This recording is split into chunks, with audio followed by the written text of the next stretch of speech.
In this series of movies, we're going to focus on features of microsurvey that you'll use when you're dealing with receiving CAD and CAD-related information from clients and you're preparing drawings for survey-related tasks. When microsurvey first opens, you can see the Project Manager. It's a handy organizer for your projects. You can find that there's a window at the top that allows you to select recently opened files. You'll find there's a window down here that displays all of the DWG and DXF files that are contained in your project directory. It will not display any other files, which is useful for organization. If you wish to change the directory you're looking at, pick on Set Project Directory and select a new folder on your computer, and it'll display the contents. If you wish to create a new project directory within the one that you have, then open it up and type in a name for it. You can also browse directly to a drawing if it's more convenient. It will display all of the DWG files that are in whatever folder you're browsing to. Note that if you want to see DXF files, then you have to change the filter down here and it'll display any DXF files. Let's open up a DXF example. I just select that and I pick on Open.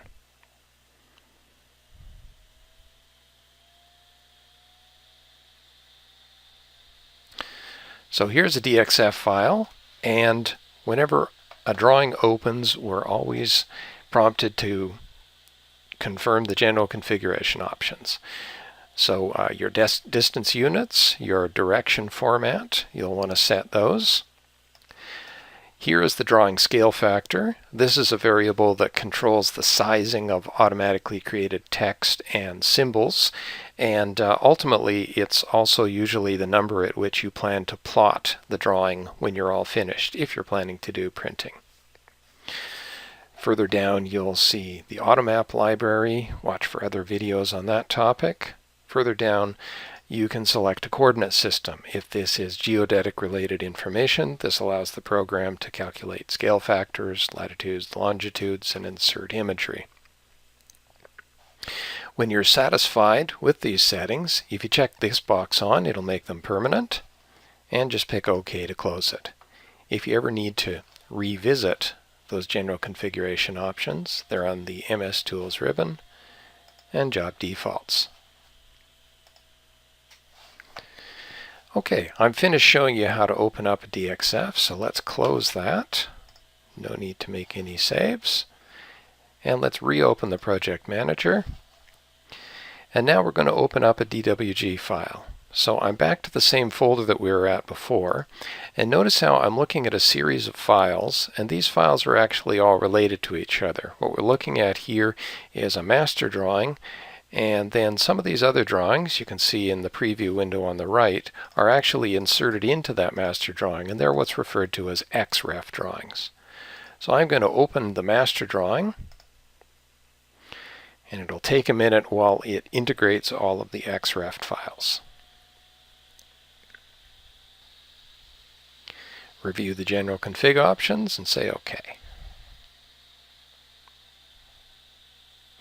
So when I have a look at this file, what we'll find, if I zoom in here, if you look at that line that I'm about to select, you'll note that this line is highlighted, but if I zoom back, I'm going to find that it actually has highlighted what looks like about a quarter of the drawing, as if all of these lines were actually a single entity. And that's typical of what happens when you have a master drawing plus Xref files. So I'm going to escape to deselect that, and I want to show you the Xref Manager, which is something that you want to use to confirm that you're dealing with Xrefs. So over to the Tools ribbon and pick on External References. So here's a list of all of the subdrawings that are part of this master drawing. In a following video, we'll go over how to integrate the subdrawings with the master drawing if you need to do that. If you don't need to do that, the intent with Xrefs is that other people can edit those related CAD files, and the next time you open up the master drawing, you'll see the changes. Okay, that's all I wanted to show you with DWG files. So let's close this without making any changes. And the last major type of CAD file is a Dgn file as produced by MicroStation related products. So if I go to the Plumbob, I can go to Import, and here you'll see that we're able to select Dgn as the option, and I'm going to browse to the folder where I have a sample Dgn file stored. So I'm going to open that up. It's going to open the Dgn into the CAD window. So there we've got it. It looks just like a Dwg file.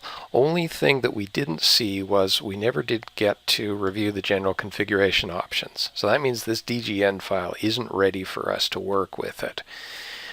That's easy enough to change.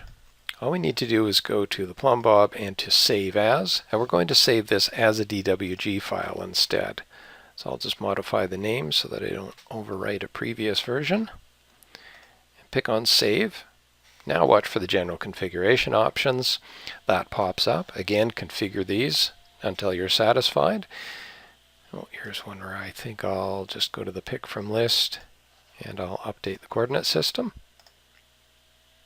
And now it's ready for you to work with. Okay, thanks for viewing this first video. Hope you'll follow up with the other ones in the series.